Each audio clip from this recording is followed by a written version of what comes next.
aplauso es para nuestra segunda invitada, Natalia Sobrevilla. Ella es historiadora y es PhD en Historia por la Universidad de Londres y actual docente de la Universidad de Kent en Inglaterra. ¿Cómo estás, Natalia? Muy bien, Renata. Un gusto. Bueno, nos conocimos hace una semana casi, ¿no? Exactamente una semana. En una reunión en la que nos pasamos más de una hora hablando de la independencia, ¿no? Y de la nacionalidad.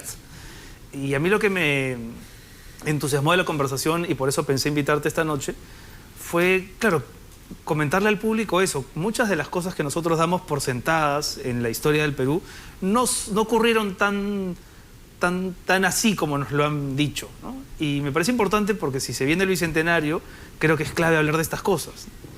Por ejemplo, a ver, respecto de la independencia, ¿no? Todos sabemos o todos creemos saber que la independencia se proclama el 28 de julio de 1821, pero que realmente se consolida después de las batallas de Junín y Ayacucho, ¿no? Eso es lo que uno sabe por cultura general. ¿Eso fue así o no? Sí, pero hubieron proclamaciones de independencia muy anteriores, hubieron movimientos juntistas, una rebelión muy importante en el Cusco en 1814, y entonces yo creo que la centralidad que se le ha dado al 28 de julio del 21 ha opacado muchos de los otros eventos que fueron muy importantes también en el proceso de independencia. Yo pienso que se debe hablar más bien de un proceso de independencia que de más que de una proclamación puntual.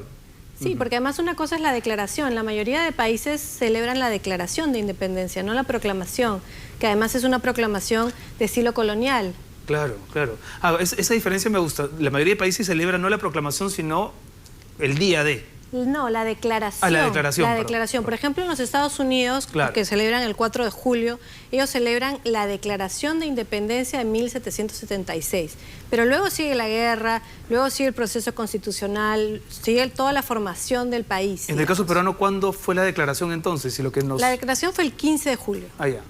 La declaración, que es una declaración formal, que está firmada por los personajes más importantes de la ciudad de Lima, cuando invitan a San Martín a la ciudad, después de que los realistas la han abandonado. Ahora, claro, ¿y cuándo se declara la independencia, luego se proclama? Pero ¿cuándo en realidad los peruanos empiezan a sentirse peruanos? Porque la peruanidad es un concepto que hoy creemos saber a qué se refiere, pero entonces debe haber sido lo más vago del mundo, ¿no? Efectivamente, el tema de la nacionalidad como nosotros la imaginamos ahora, de lo que somos peruanos y sabemos qué significa ser peruano, era muy vaga. La gente tenía una identidad local, ser limeño, ser arequipeño, ser piurano, ser cusqueño, y una identidad mucho más grande que era ser parte del imperio español, y se consideraban españoles americanos. Y peruanos también porque eran parte de un virreinato y luego se van formando las diferencias. Ahora, cuando hablamos de una nación peruana como la actual, cuando llega San Martín, él da un decreto que es muy famoso y ha sido muy discutido en la historiografía, que es: de ahora los habitantes del Perú se llamarán peruanos. Y en ese momento se tomó como que los indios se les consideraba peruanos. Es más, a los indios se les empieza a llamar peruanos. Pero la identidad propia como nacionalidad es más del 22 en adelante, una vez que tenemos Congreso, que tenemos instituciones. ¿Simón Bolívar o San Martín? ¿San Martín o Simón Bolívar? Que también se nos ha enseñado que los dos son nuestros, digamos, padres de la patria, pero ¿quién es el que resulta más decisivo para la independencia del Perú? Como te dije la semana pasada, yo creo que los padres de la patria están de alguna manera sobrevalorados. Nosotros tenemos un panteón... Me gusta esa frase. Panteón de próceres, ¿no? Sí, y nos encanta tenerlo además, ¿no? Así es. Justamente hoy estuve en el Real Felipe y están todos, están los bronces de todos estos grandes señores. No sé si ustedes han visitado el fuerte, pero hay... Yo he estado por hace muchos años. De un lado está San Martín, del otro lado está Bolívar y luego todos unos bronces de todos sus generales importantes, ¿no? ¿Y por qué sientes que están sobrevalorados? Porque el proceso fue mucho más complejo y obviamente que fue una victoria militar la que finalmente creó un Estado, que es el Estado peruano, y un proceso complejo.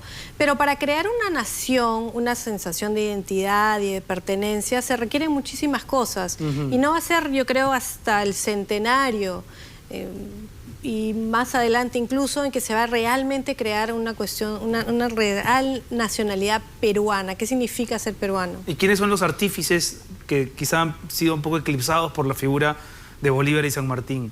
Bueno, el tema es que nosotros tenemos héroes problemáticos también, es decir, nuestros primeros presidentes van a ser José de la Riva Agüero, el primer presidente peruano, y luego va a ser José Tagle, el marqués de Torre Tagle, y los dos van a terminar en algún momento siendo cuestionados por haber transado con los realistas.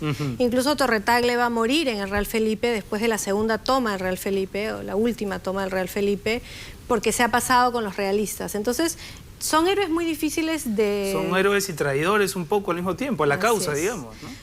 Bueno, es que es una causa movible. Gamarra peleó por 10 años como realista antes de cambiarse a última hora, abandonando al virrey Pezuela. Él se encuentra con el virrey Pezuela y le dice, voy a ir ahorita a Puno a traer tropas, y esa misma noche se cambia con San Martín.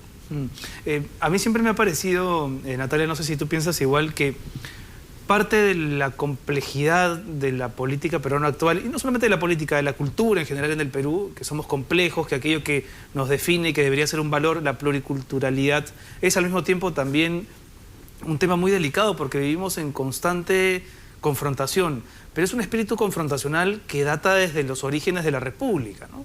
Es decir, no deberíamos quejarnos tanto de lo mucho que nos peleamos porque nuestra partida de nacimiento como nación está llena de ese tipo de vínculos y de dinámicas. Y de conflicto. Si pensamos... O sea, nunca fuimos, digamos, una nación llevadera, donde todo el mundo estaba de acuerdo.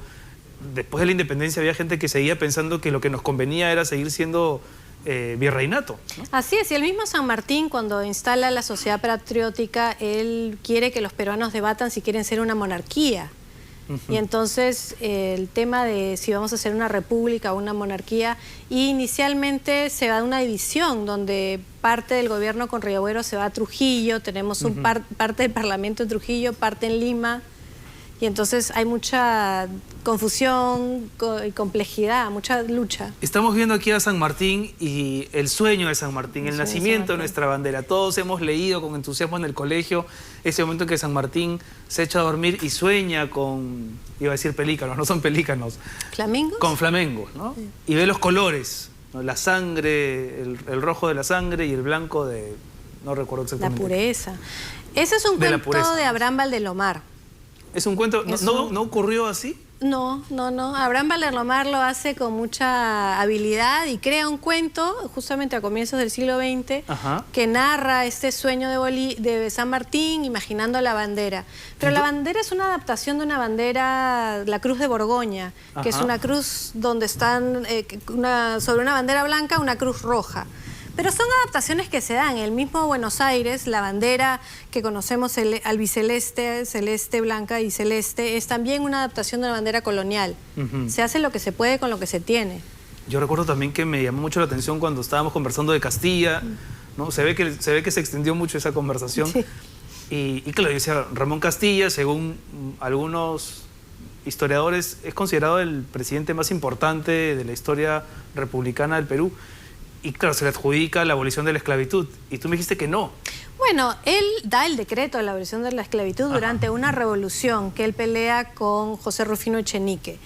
Y es interesante porque él estaba fuera del gobierno, había sido elegido Echenique, y él decide que quiere volver al gobierno y se alía con los liberales, que han estado peleando por la libertad de los esclavos por muchísimo tiempo. Y en ese momento Echenique decide otorgarle la libertad a cualquier esclavo que pelee y se una al ejército.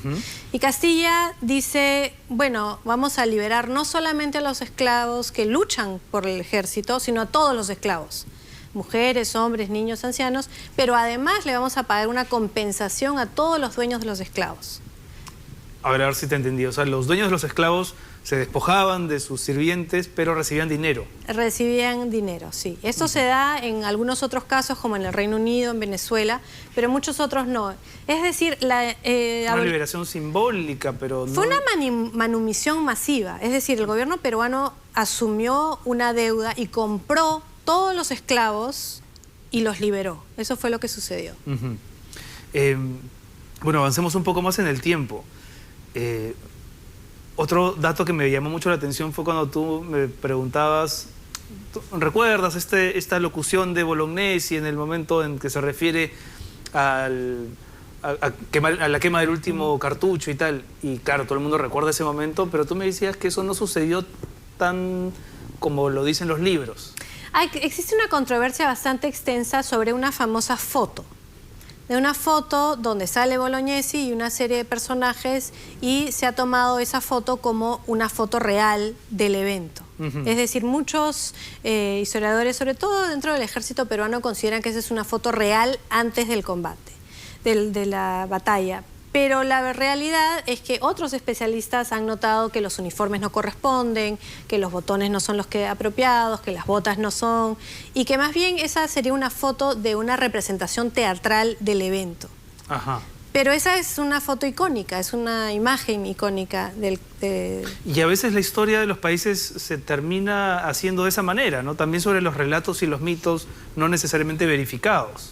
Así es, porque la historia además, como decías tú antes, es cómo se crea la nacionalidad. La nacionalidad se crea también en base a la historia, a las historias que nos contamos. Cuando tú me preguntabas sobre los padres de la patria, casi todas las naciones han buscado personajes paradigmáticos para que sean la base de su nación.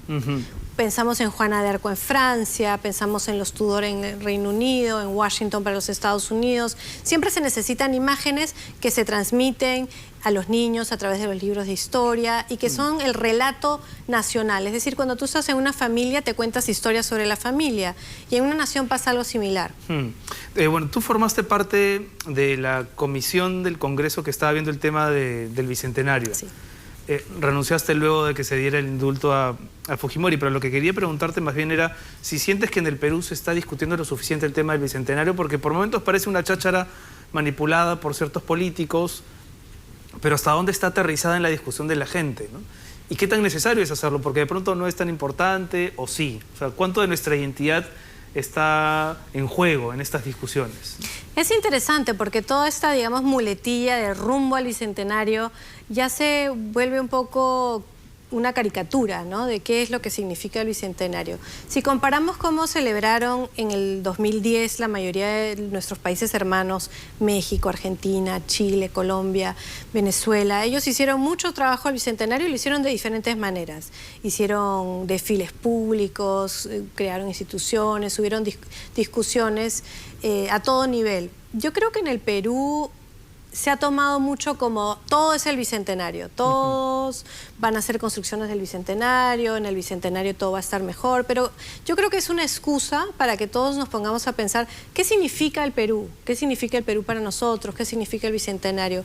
Y justamente estoy con un grupo de investigadores y los días 25, 26 y 27 tenemos un evento en la Universidad Católica. Ahora mismo en abril. Ahora mismo en abril, donde estaremos discutiendo sobre el tema justamente del Bicentenario desde una perspectiva académica, y sentimos que es un debate necesario, preguntarnos quiénes somos como nación y entender la historia, pero no necesariamente buscando estos héroes, estos padres de la patria que tú me pedías recordar, y luego que en algún lado también se pone un pequeño lado y dice, no, pero también habían mujeres, entonces también habían grupos subalternos, pero es más bien tratar de pensar qué era entonces el Perú, cómo se imaginaba el Perú.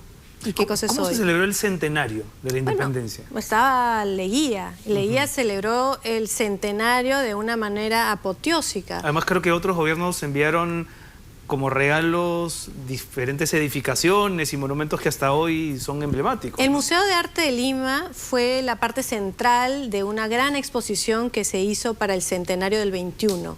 Y el Estadio Nacional también creo que fue un regalo. El Estadio Nacional, la que es la Fuente China, el reloj que hay en el Parque Universitario que fue regalo de Alemania, el pabellón japonés donde se hacía la ceremonia del té, el arco español que luego fue movido, trasladado. ¿Fue una celebración por todo lo alto o tú dirías que demasiado ostentosa? Por todo lo alto, pero también hay que pensar lo que era el gobierno de Leguía. Es decir, él da una nueva constitución en 1920, es la patria nueva. El centenario se toma como una excusa para lanzar el Perú, para reimaginar el Perú. Pero las celebraciones duran hasta el 24. Toda la Plaza de Armas de Ayacucho se rehace en el año 24. El mercado de Ayacucho se crea en ese mismo año. Es decir, también hay muchas celebraciones en Ayacucho. También hay todo un proceso de las regiones en ese momento. Y el sesquicentenario también se celebra por todo lo alto por el gobierno de Velasco. Hace poco fui al presbítero maestro y al pasar por la cripta de los héroes, el guía decía que Alfonso Ugarte nunca se había tirado por el morro de Arica ni el caballo había hecho las maromas que hizo y que todo eso era un cuento. ¿Es un cuento? Me descorazonó un poco ese testimonio, porque yo era de los que coleccionaba las láminas Huascarán y como toda mi generación hemos crecido con estos íconos que, como tú dices... Si era un cuento, era un buen cuento. Pero es difícil imaginar que un caballo quisiera voluntariamente lanzarse de un morro por más de que se lo pidiera su dueño. Claro. Es una imagen muy icónica. Lo que sí hay que rescatar es que Alfonso Ugarte era una persona importante en su comunidad y él se quedó para luchar. Y él hizo un batallón y puso gente. Y eso me parece que más allá de si hubo morro, no hubo morro, si hubo salto, no hubo salto, es lo más rescatable y lo más importante. Excelente, Natalia. Muchas gracias por venir y por ayudarnos a conocer algunos episodios de la historia que a veces uno los ha leído, los ha estudiado, pero se olvida a veces de lo más importante. Y bueno, y ojalá que para en estos años que faltan todavía hasta el Bicentenario, de hecho RPP está comprometida con la organización de un foro, que si no me equivoco va a ser el 11 de mayo en el Hotel Westin, donde se van a discutir eso, ¿no? Las visiones de país que necesitamos tener en claro. Y creo que toda discusión es sana, es útil, es importante. Gracias por venir. Un aplauso para Natalia, por favor. Gracias. Y nos vamos a una pausa y regresamos con lo último del programa. No se muevan.